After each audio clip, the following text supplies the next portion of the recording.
Ladies and gentlemen, good evening. I'm Harvey Shapiro, and I'd like to welcome you to another in our series of public policy discussions sponsored by the Smith Foundation. Tonight, we're going to be talking about the issue of economic anxiety. I think it's interesting that over the long term, there's been, I think most people would agree, an increase in the general level of affluence in this country, but there are two concerns that are frequently expressed. One has to do with the question of income distribution, whether the rising tide is lifting all the boats, whether in fact public policy is favoring one group or another, and that is an issue that has been debated frequently and in many circles. There's a second issue that I think is growing in prominence, and that's the question of whether there is, along with the affluence in this country, also a growth in anxiety and insecurity. Are we facing greater concerns about our economic future as individuals, as households, than we might have felt in the past? And is this being felt by people at virtually all stations of life? Certainly not the very, very rich, but even the relatively affluent oftentimes have questions about, is it all going to come to a crashing halt for them and their family? We see that in a number of different ways. We've seen I think in many cases, the period of employment, a period at which people stay with the same employer, has declined in a number of industries, in part because those industries have undergone great transitions. The people who moved out of high school and into the assembly line in Detroit or in the steel plants of Pittsburgh, stayed there for the next 40 years, are now a history in this country. We are seeing a dramatic switch from defined benefit plans to defined contribution plans. And while those often offer great opportunities to those who invest astutely, they also provide a great deal of uncertainty as to just what the retirement benefits will be when they actually retire. There's been, in recent months, a book called talking about the growing insecurity that many people feel in their economic life, a book called The Great Risk Shift by Jacob Hacker, a professor of political science at Yale University, has raised some of these issues. So there are just, in short, a number of questions about whether there is, in fact, a great rise in the level of insecurity and uncertainty associated with modern economic life, or whether this is simply a necessary and perhaps even useful concomitant of an affluent society, raising risks and issues that people can most assuredly prepare for with insurance, with planning ahead, and with other mechanisms that will allow them to cope quite nicely with this. We want to explore a range of issues associated with economic anxiety, or the prospect of it, or the concern about it. We're going to be hearing from three people this evening, and let me tell you who they are. Nomi Prins is a journalist, and she's a senior fellow at Demos. She's the author of Other People's Money, The Corporate Mugging of America, which was published in 2004, and it was chosen as one of the best books of that year by The Economist, by Barron's, and by Library Journal. She has a new book out called Jacked: How Conservatives Are Picking Your Pocket, Whether You Voted for Them or Not. Nomi, before becoming a journalist, worked on Wall Street for a number of years. She was a managing director at Goldman Sachs, where she worked in the credit derivatives areas and other areas. She also ran an international analytics groups at Bear Stearns in London and was an investment strategist at Lehman Brothers. She has written widely for the New York Times, Fortune, The Guardian in the UK, The Left Business Observer, and various other publications. She's joined by Alan Reynolds, who's a senior fellow at the Cato Institute. Before that, he was a director of economic research at the Hudson Institute. He's also worked for the federal government as a research director with the National Commission on Tax Reform and Economic Growth, and as an advisor to the National Commission on the Cost of Higher Education. He was part of the OMB, Office of Management and Budget Transition Team in 1981. He's also published a book called Income and Wealth, published this year, has written for a number of publications, including also the New York Times, as well as the Wall Street Journal, the National Review, and the New Republic. He has been a columnist for Forbes and for Reason magazines, and now has a weekly newspaper column that is syndicated nationally. And our third speaker is going to be David Leonhardt, who writes on economic and business issues for the New York Times. His column is published there on Wednesdays. And he has written a number of articles on economic issues. I think one of the more interesting ones, something appeared this summer called Men Not Working and Not Wanting Just Any Job. He and his colleagues interviewed a number of people who had taken, I think, an interesting approach to dealing with the contemporary job market. David has previously worked for Business Week magazine in Chicago and New York, and he also was a reporter for the Washington Post. In addition, he has an analytical sports column called Keeping Score, which is published on Sundays.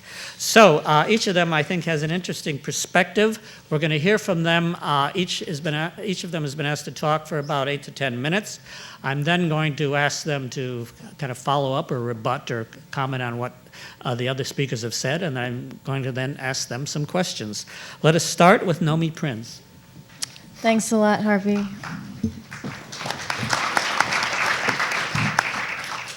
Thanks, and thank you to the Smith Family Foundation for having us here tonight. Last week, I think on 2020, there were a number of issues discussed regarding charity, who gives. And one of the interesting things that John Stasser was doing as the reporter for the entire hour segment was talking to billionaires.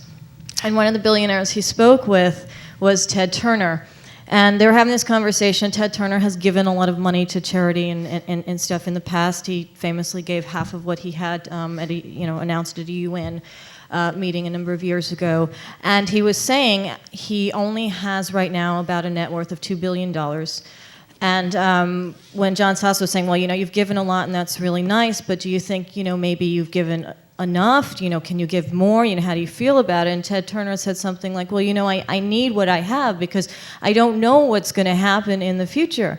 I don't know, he said this, what's going to happen to Social Security. Look at me, John. I have been a $10 billion billionaire, and now I'm only at $2 billion. You never know. I could all be gone tomorrow. And so Ted, from a level that's beyond many people in this country, had a concern. But the bigger concerns are to people who don't have the sort of $8 billion cushion, or the $2 billion cushion that Ted now has, or the $8 billion more that he had. And that's really where anxiety comes into play. Anxiety about your stock portfolio at that level is one thing, but anxiety for most of the rest of the country is very real and very day-to-day and very dinner table and very driving to work and very paying for university costs and very paying for medical costs and very thinking about whether Social Security will be there when it was anticipated to be there. And that's more of what causes anxiety. Harvey mentioned I wrote this book called Jacked, and what I did for it was go around the country for 4 months talking to people of all walks of life throughout all the geographies of the country, the red states, the blue states, the urban, the rural areas, people who had a lot of money and people who had no money, and a lot of people in between. And what I wanted to know from them is what their concerns were. So I didn't really start out with, is it Iraq, is it gay marriage, but what are your real concerns? And the real concerns were what was going on within their wallets. That what is happening financially and economically on an individual basis is much more of a both personal concern and therefore national concern, because we're all sort of together in this country ultimately, than a lot of other concerns that don't necessarily impact day-to-day life. And when you look at the fact that even from a wage perspective, from a labor perspective, from a healthcare perspective, from a Social Security and pension perspective, so many things have changed in so many years. From a minimum wage perspective, the fact that 1/3 of the workers in the private sector only make minimum wage, the fact that minimum wage has the buying power today that it had 50 years ago, the fact that while, and it's perhaps another segment of this topic, the inequality between people who have the most and people who have the least has increased. The fact is, on a day-to-day basis, it's not about those kind of statistics. It's about paying for your gas and paying for your health care and paying for your schooling and paying for your kids' schooling and worrying about your parents and worrying about where you're going to be in the future. So one thing is how you afford it from a salary perspective.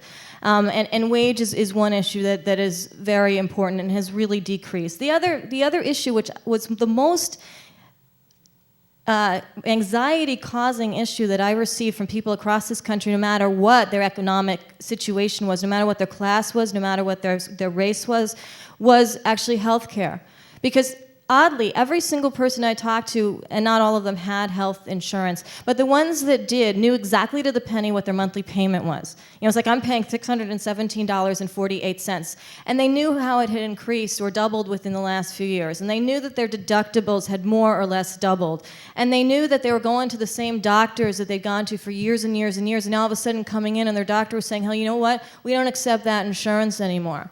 Or that they were working for employers who all of a sudden were saying, you know what, you have to pay more out of your own pocket for insurance premiums that are increasing that cover you less. And you know, anxiety is about that difference between what you have and what you need. And economic anxiety is the difference between what you have and what you expect to have and what you can count on and what you need to basically just live. You know, not to buy luxury items, not to necessarily go on vacations and do all sorts of things, but to pay for your medical expenses, to pay your regular expenses, to pay for your credit card bills, even if you have debt. The second most important card to a lot of people in this country, when I asked them what the most important cards were in their wallets, were their credit cards. And yes, a lot of people have debt in this country. We have the lowest savings rate. We have a negative savings rate of minus 0.4%, the lowest it's been since the Depression era 30s. And we have a situation where people have piled on a lot of debt to make ends meet. We also have had a government that, after years and years of debates on the topic, pushed a bankruptcy Abuse and Consumer Protection Act, as it was called, last year on tax day on April 15th, which basically made it more difficult for these people to declare bankruptcy if they're in a situation of economic anxiety, such as because of a medical expense or a divorce or a personal loss or death or a job loss or anything like that. And it's one thing to take personal responsibility for your debts. It's another thing to be in a situation where you have no out. You know, Ted Turner has an out from 10 to 2 billion. He probably has an out from 2 billion to, like, you know, a couple 100,000 or whatever it might be. There's an out. If people don't have an out and then the rules switch on them, such as credit card companies raise rates from 10% to 28% because a payment has been mixed, because they charge $39 a pop if you're late by a day, even if you have a phenomenally good credit payment history and you have a good credit record. Those things are rules that change around you in the middle of the game, and that's the kind of thing that also causes anxiety. You pay your bills, you have them, something happens. I had a woman in my book I spoke to in Connecticut, really nice suburb here, you know, outside where all these hedge funds are, lots of people have lots of money, their family's middle class, paying her bills forever. She had her third child and she had to have a cesarean section, and she's one of these people who was completely like anal about paying things. But you know, she's going for this emergency medical treatment. She's not thinking about the bills piling up on her living room table. She misses a payment. She starts to get the call. She starts to get the charge up. She starts to get the interest rate hike.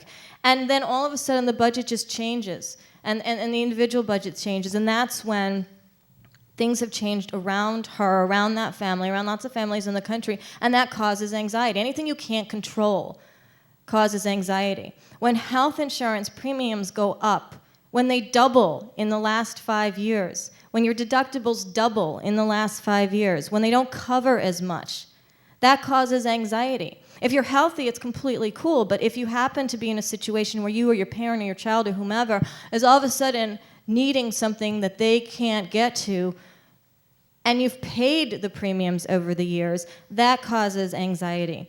So I think one of the things that I also believe that this recent vote showed on November 7th was that it wasn't merely a vote about a war, and it wasn't merely a vote about moral issues, because actually fairness of economic issues is a moral type of issue, but it was really about what was going on inside of people's wallets, with their payments, with their wages, with the discrepancy in their wages to what they can buy now, with the fact that, you know, their health insurance is harder, with the fact that I talked to people who never voted in their life before and were concerned, elderly people who were concerned because they had heard that Social Security might not be there. Now, frankly, the people I talked to were getting their health, their Social Security. They were sure that they were getting those payments, but they had heard they might go away. They weren't reading all of the literature and understanding all the numbers and looking at all the Bureau of Labor stats and looking at all the Treasury figures. They were just scared.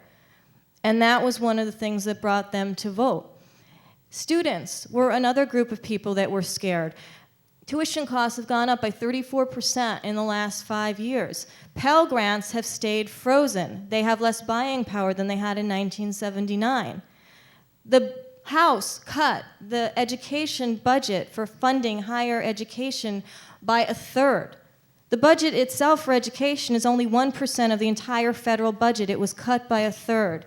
So students become anxious, and particularly minority students, people who have less money. And the people coming out of high school are going to increase by 14% in the next decade. 80% of them will be minorities. 20% live below the poverty line. And university grants have decreased for people who make less than $20,000 as a family by 13%. They've increased for the people who make over $100,000 as a family by 400%. So the people for whom it didn't increase by 400% are anxious about their education. So what you have is a multi-generational, multi-class, multi-race type of anxiety, and it's real and it's daily. And it is something that the government can do things and redo things to help. Okay, Nomi, thank you. Let's hear now from Alan Reynolds. I think I'll stand because I get fidgety. I knew I was going to be in trouble when I looked at the first page of Naomi's book and saw that it had some disparaging remarks about pundits in suits. I actually have some jeans, but I decided to risk it anyway. I first started writing on this topic in '72 when the New York Times invited me to debate Joe Peckman of the Brookings Institution. I must have said something wrong. They haven't called me in 30 years. But anyway, I've been at it a long time, and the remarkable thing is that I'm still only 50-something. I was 58 for quite a long while, and then 59, and now I'm 50-14. But I think it helps give you perspective because, for reasons we'll get into, because there's this golden age of the 60s and 70s. Well, I was there, folks, so I know something about it. I just wrote a college textbook about the way the statistics are garbled on the issue of income growth and income distribution and wealth. It's called, interestingly enough, Income and Wealth. It doesn't sell books like Jacked and Screwed, but that's what they gave me. The growth of distribution, the growth of income, the distribution of income, are very emotional topics. They're topics that generate very strong opinions on the basis of very weak facts. But if the facts are wrong, then the opinions are wrong too. After all, reality is not a matter of opinion. So I'm not going to talk much about my book unless you really like to hear about Gini coefficients and Pareto interpolation, and I don't think you do. So I'm going to try to stay semi-untechnical and discuss what a couple of well-known economists have written on the topic in popular forum, and using them as bad examples. And the first is Peter Orszag of the Brookings Institution, who kindly wrote in the Boston Globe 3 days ago, the following, quote, very relevant, for the past 3 decades, macroeconomic growth has not made American families feel sufficiently secure. 3 decades. Median wages have stagnated, and families now face substantial new risks. According to Yale's Jacob Hacker, the average family had a 7% chance in the early 1970s of seeing its income drop by half or more. By 2002, that probability rose to nearly 17%. Now, this appears to be a statistic proving a basis for anxiety, because anxiety, after all, is psychological, not a logical thing, and who knows why people are anxious. Now, what that does and what all of these things do, the past 3 decades sets us up as the early 70s was a glorious golden age in which nobody worried about everything. Everyone could pay their bills.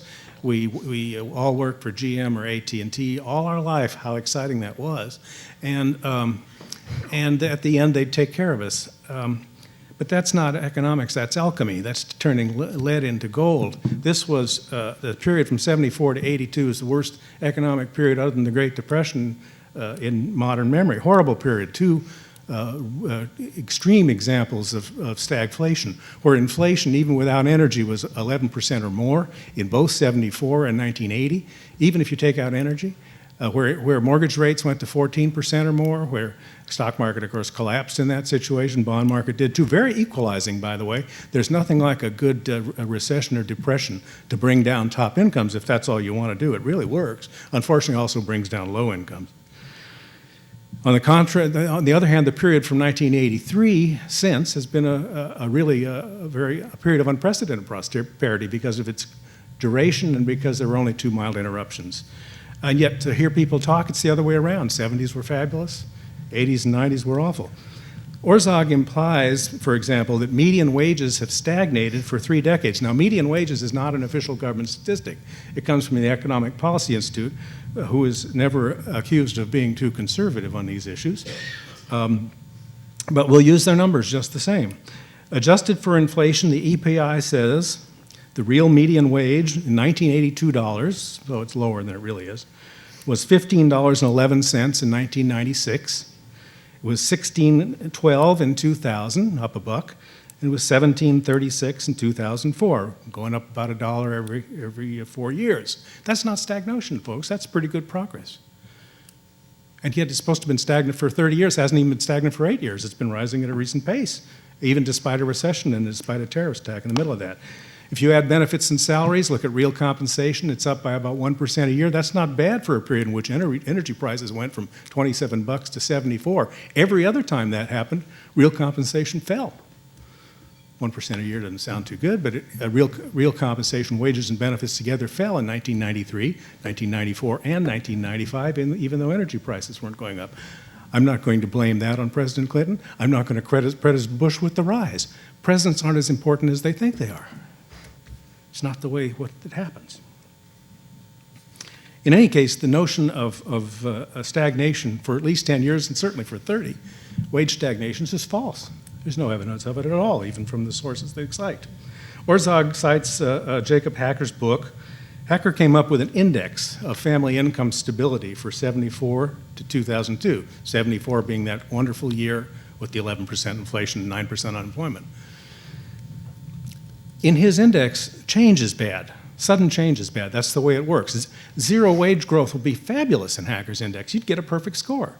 And so as a result of this, you have the index lowest, supposedly most stable, how wonderful that is, during the worst periods in modern economic history. From 1974 to 75, Hacker's index is below 0.2. In 1980 to 81, it's almost as low again, 0.23 and 0.24. This is a very good number. How wonderful it was to be in stagflation in those times. Orzog mentions the first of those periods, but both of them were terrific by these standards. Hacker's index looks worse during President Clinton's first term again, jumping to 0.74 in 93 and remaining at 0.57 in 1996. These are 2 or 3 times as bad as he said it was as in the early 70s. It fell to 0.32 when the stocks boomed in 98 to 2000, was back up to 0.48 in 2002, which after all was the year just after a recession, after a terrorist attack. Was not a very good year, 2002. I really have no idea what to conclude about a data series that supposedly makes 1996 look 3.5 times worse than 1974. The only thing I could conclude from that is that perhaps political scientists shouldn't tinker with economics. Okay, number 2. Paul Krugman, in a distinguished columnist with New York Times, economist, Princeton, and formerly MIT, author of a book that quotes me called Peddling Pomposity. Oh, no, it's Peddling Prosperity. I'm sorry. That was my review of his book, Sideline.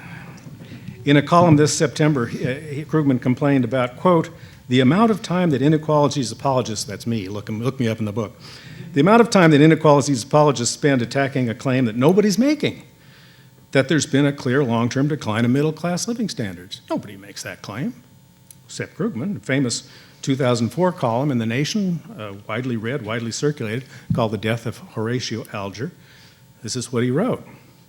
According to estimates by the economists Thomas Piketty and Emmanuel Saez, confirmed by data from the CBO, between 1973 and 2000, the average real income of the bottom 90% of American taxpayers, actually fell by 7%. Bottom 90%. If that isn't the middle class, if 90% isn't the middle class, I don't know who that is. It fell 7%. Certainly sounds like a clear long-term decline in middle-class living standards. Also sounds absurd.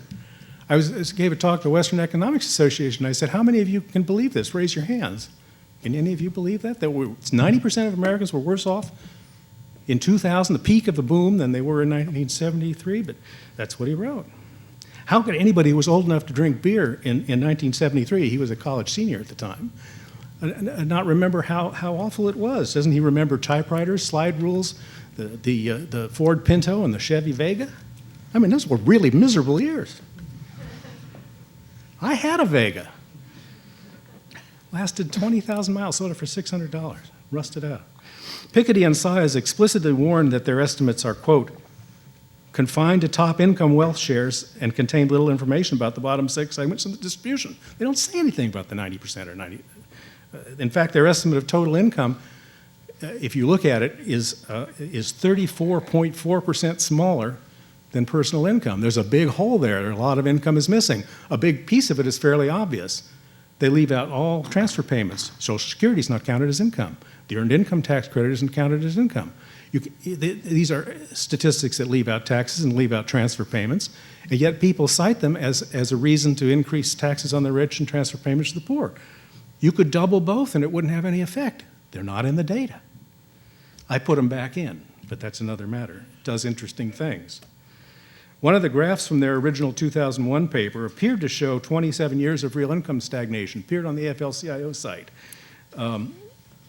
for the bottom 99%. But in a footnote, they explained that if you adjust that adjust it properly for inflation, do it on a per capita basis and a few other things, it's actually a 40% increase. Looks flat, but it's up 40%. Well, something that's up 40% isn't down 7. And it's very hard to make it that way. And there's no other data that show that real income fell for the bottom 80% or 90% or any other number you'd care to pick on. These are just made up numbers. CBO estimates can't confirm it, as Krugman said, because they didn't begin in 73, they began in 79. And since 79, the bottom 80% in CBO numbers are up 15%.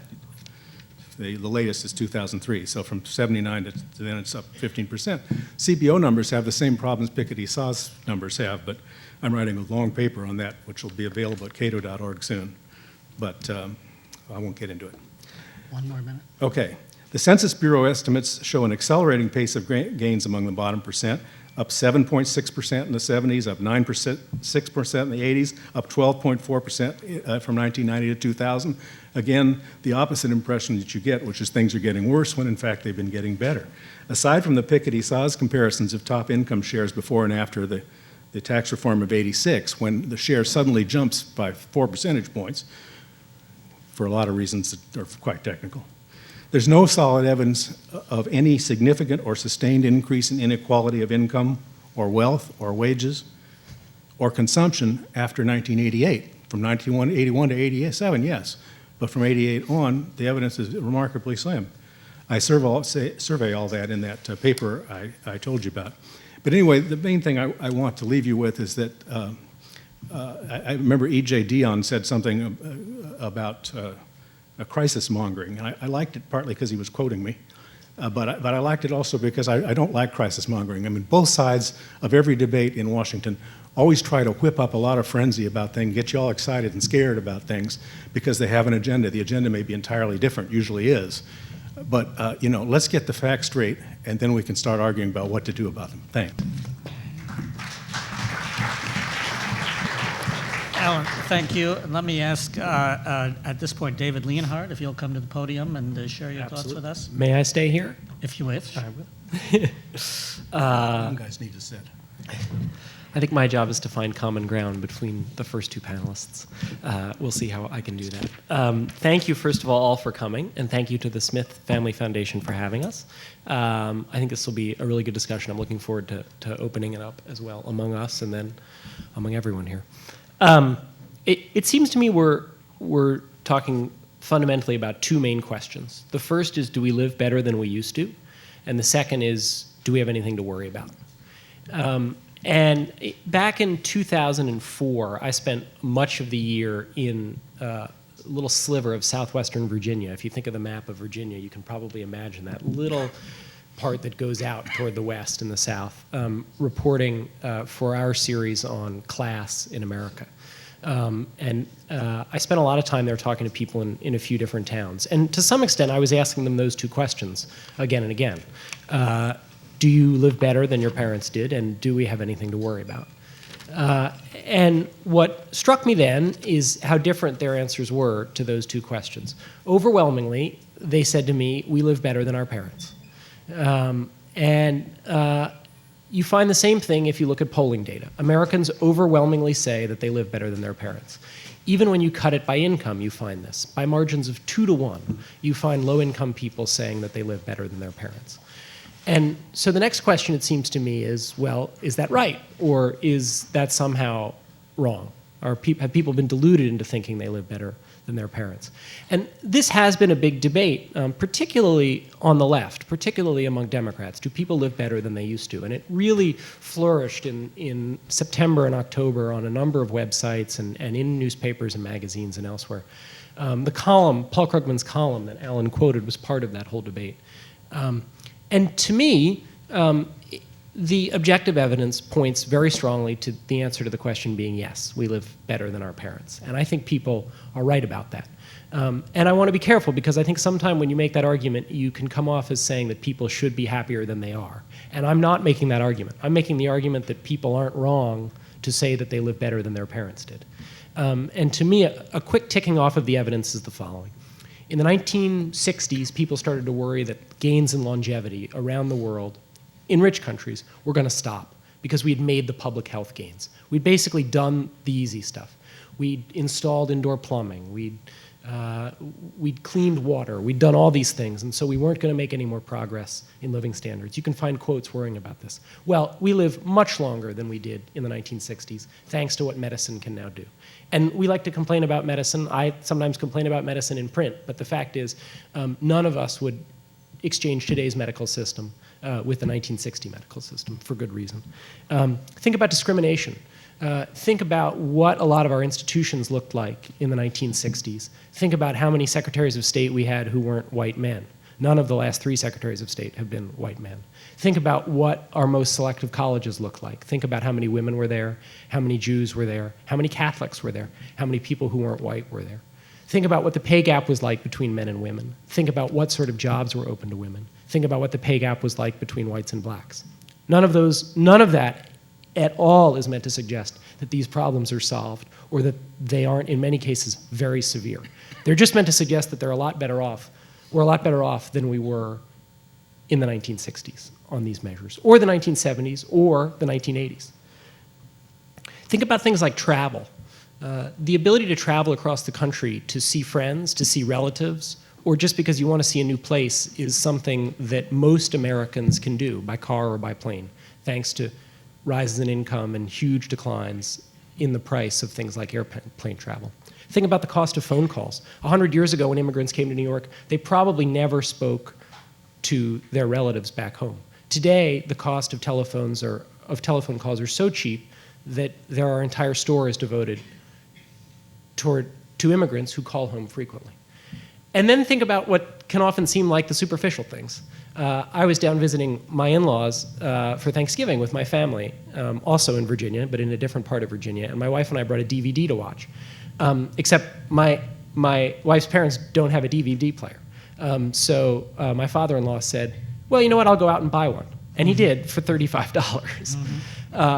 And I think it's easy to dismiss those. And in fact, there's a quote from a government report that's been used in a few books recently, including the Jacob Hacker book, that says, with the possible, and I'm paraphrasing, with the possible exception of a wider array of electronics, Generation X lives worse by every measure than its parents.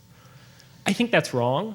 And not only do I think it's wrong on the facts, I think it's politically damaging for Democrats to adopt, because it is a position in which Democrats essentially find themselves going out and trying to tell the majority of voters that they're worse off than they think they are. And that doesn't seem to me to be a route to winning elections. And I think part of the appeal of Barack Obama is he's figured out how to thread this issue a lot more smartly than a lot of other Democrats. When you listen to Barack Obama talk, you don't have any doubt that he thinks that there are real problems. And I don't mean this as an endorsement of him, because I'm not talking about any proposed solutions he has. But when you listen to him talk, you don't have any doubt that he thinks we have real problems. But you also don't have any doubt that he thinks we live better than we used to, which is what most Americans think. So that, to me, is the answer to the first question. And if I worked for the Democratic Party, I would be walking around their halls saying, stop having this fight, because it's not helping you. The second question is, do we have anything to worry about? And I think the answer to that question is also overwhelmingly yes. When I was in southwestern Virginia working on this project, the other thing that came up, in addition to the notion that people lived a lot better than their parents, was that they were deeply anxious. They were deeply worried about the future.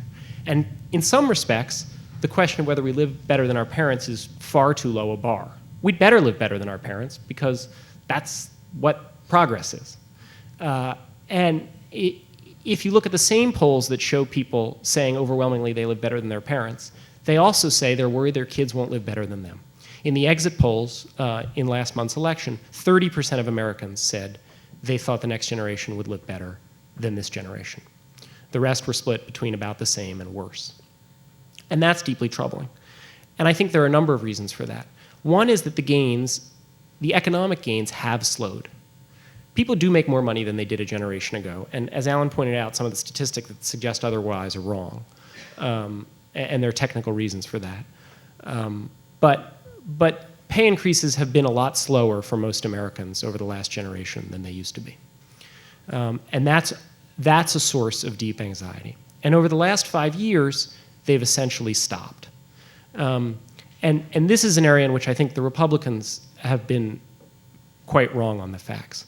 There is no data set that shows an increase in pay for most Americans between 2001 and 2005. Not one. The Bureau of Labor Statistics puts out a series on weekly earnings. The Economic Policy Institute, which is a liberal group, but no one's ever found flaws with their numbers on median pay, also doesn't show it. And instead, what we've had is President Bush, and down the line, we've had Republicans talking about the gains in average pay. And there have been healthy gains in average pay over the last 5 years. But that's because there have been enormous gains at the top. There have basically been no gains for most people. Not just in the middle, but even at the 80th and the 90th percent. And so I think this is one of the reasons why there's been a lot of anxiety. And the second issue is inequality, which I do think, depending on the moment, can have real political resonance in this country. There is no question that the gains that people at the top, and especially at the very top, have gotten have been much, much faster than the gains that other people have gotten. For most of the last 30 years, most groups have been gaining, but the top's still been gaining a lot faster than everyone else. And that leads us to where we are now, which is, I think, a fairly interesting moment, because there is some reason to think that some of this anxiety may start to decline a little bit. In the last 2 months, we've had some really solid pay gains, the best pay gains since the late 1990s.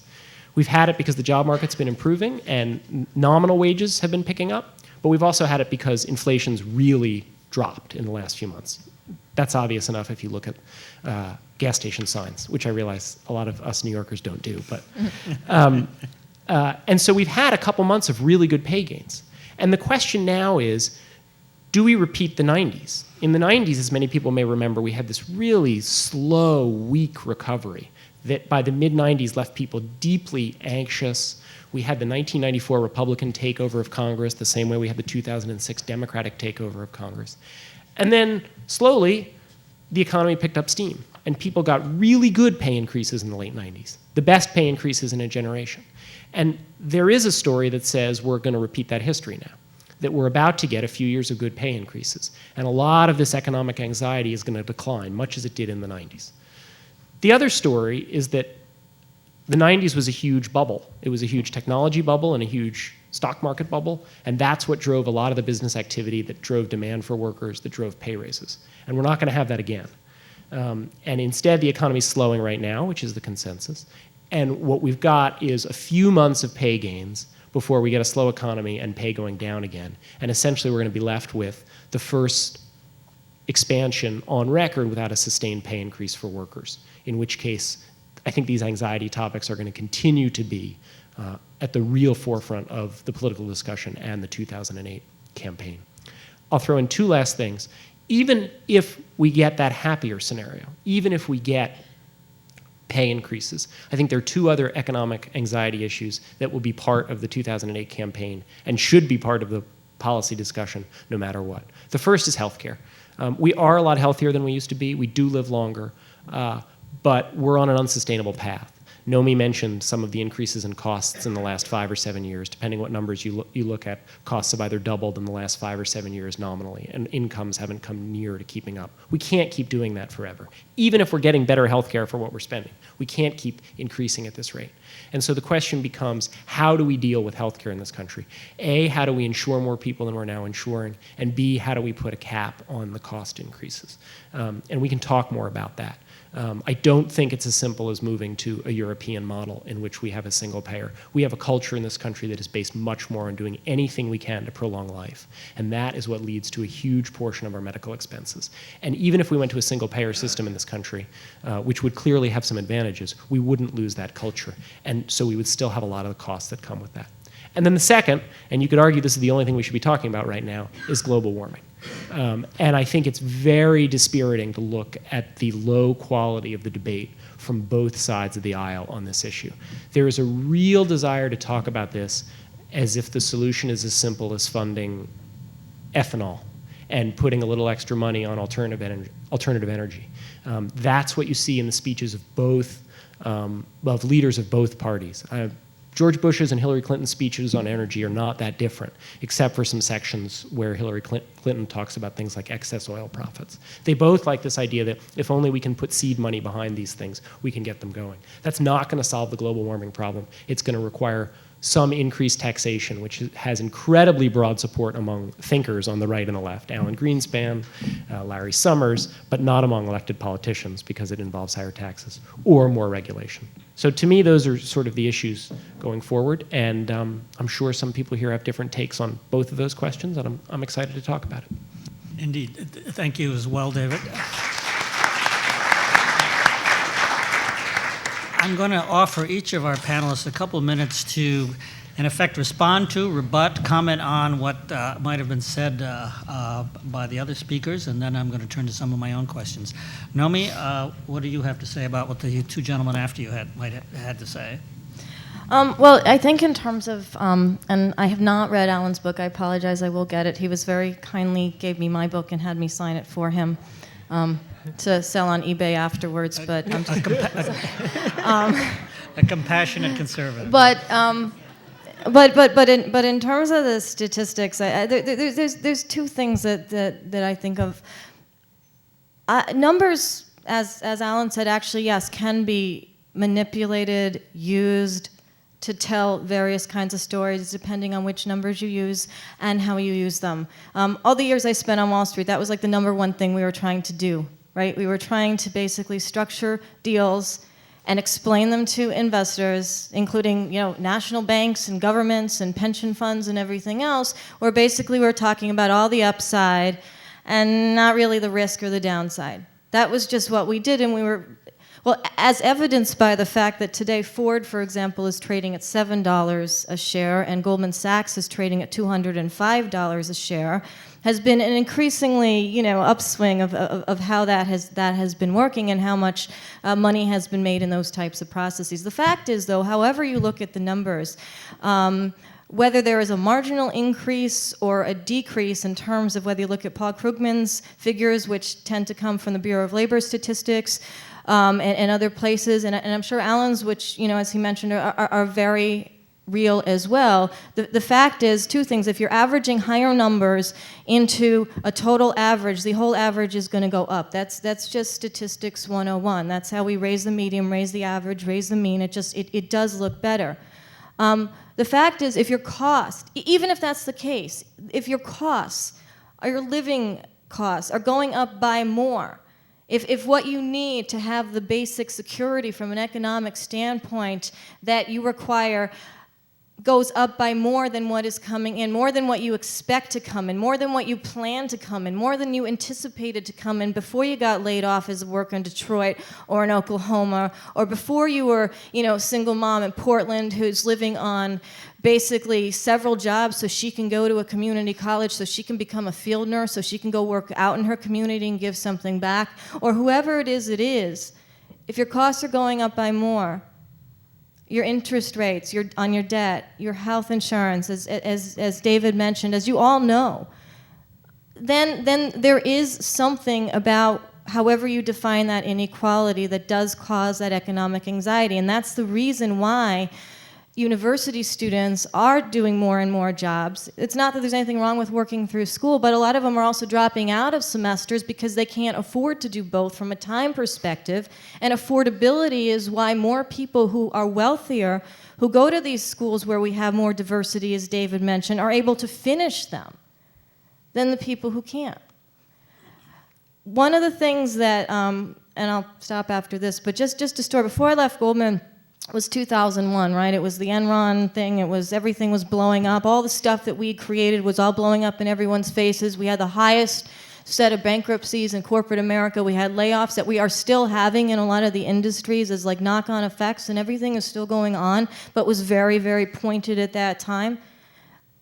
Bonuses were discussed. This is bonus time on Wall Street. Like everything that's going to come out in the papers in the next couple weeks are going to be about how great the market's doing, how great money's doing, how great earnings are doing, and how bonuses are being discussed.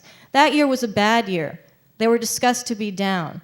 The top still wanted to make money because they controlled how much money they were getting paid as well as how much were below them. Managing directors at Goldman Sachs made at the time $300,000 a year.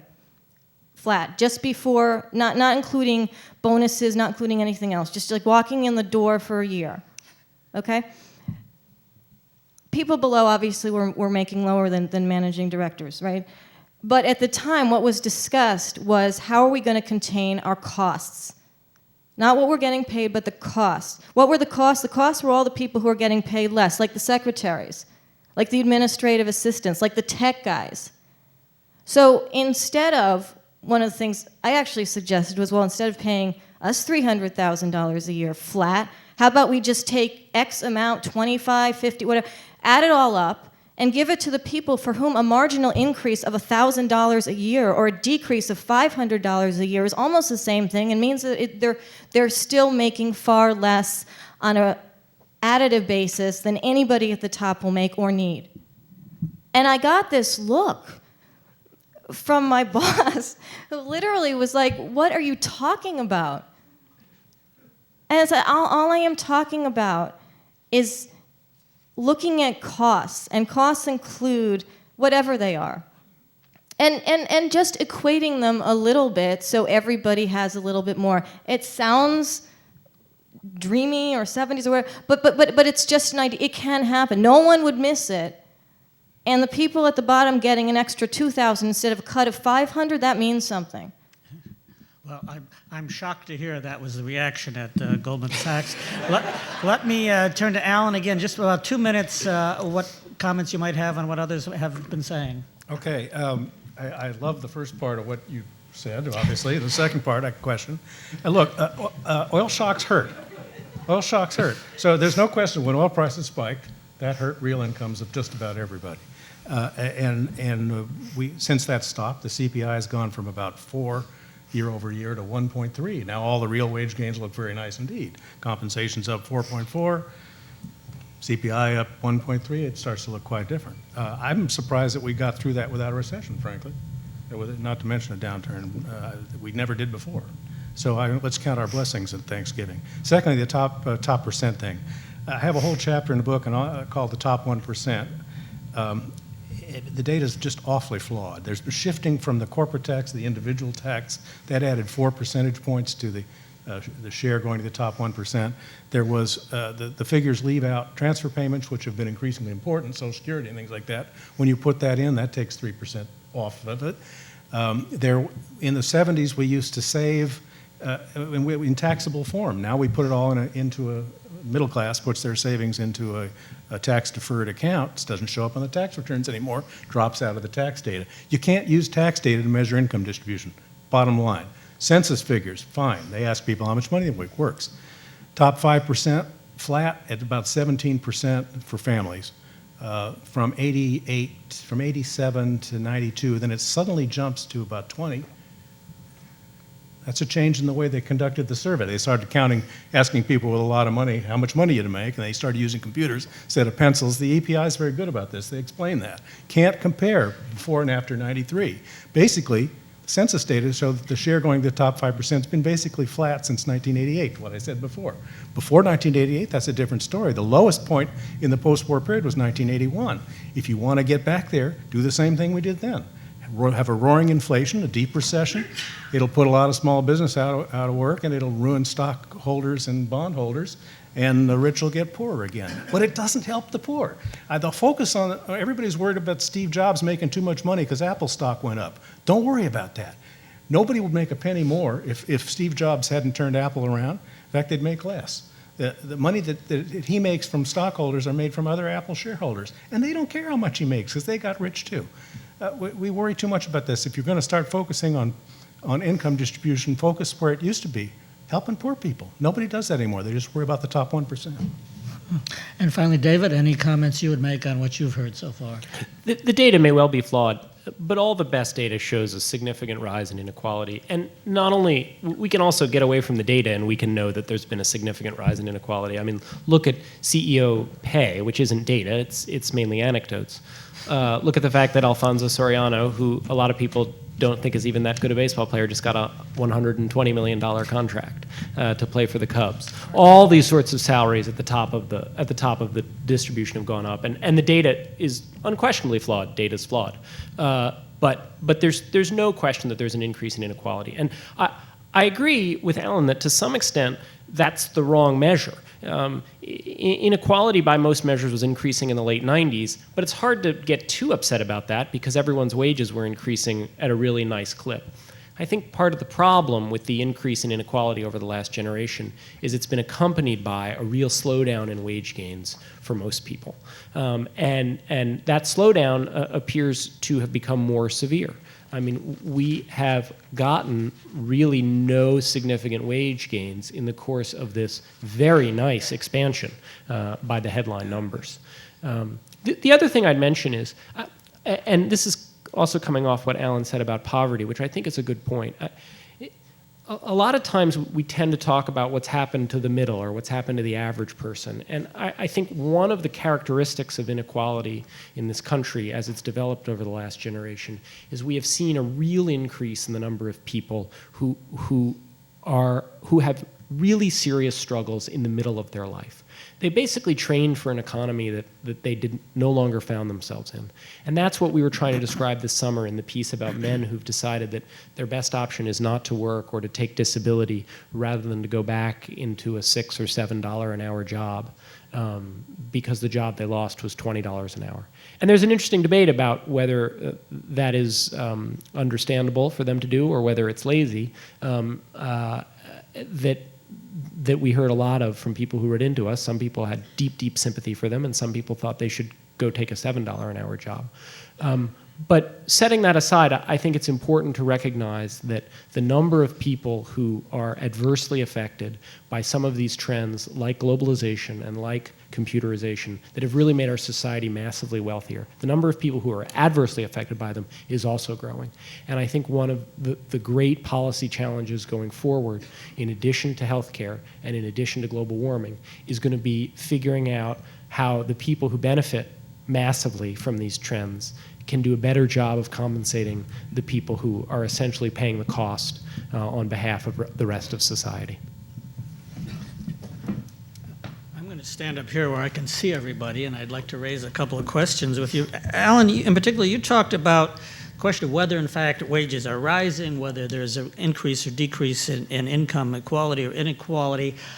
in a sense, you didn't address the question of anxiety. Just as the old joke goes that even paranoids have real enemies.